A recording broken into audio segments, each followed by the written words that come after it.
Hey everyone, today I'm going to show you how to go online on Steam. Without any further ado, let's get started.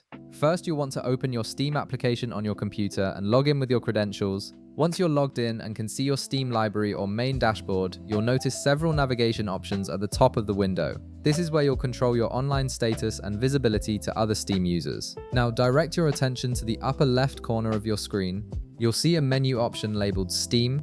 Go ahead and click on it to reveal a drop-down menu with various settings and options. This menu gives you access to important Steam features, including your connection status. From this drop-down menu, look for and click on the option that says Go Online. This will immediately change your status and make you visible to your friends and the Steam community, allowing you to interact with others, join multiplayer games, and receive notifications. Alternatively, if you prefer a quicker method, there's another way to adjust your online status. Look towards the bottom right corner of your Steam window. You'll notice an option labeled Friends and Chat. Click on this to open your friends list and chat panel. This section shows all your Steam contacts and recent conversations, and it also gives you quick access to your status settings.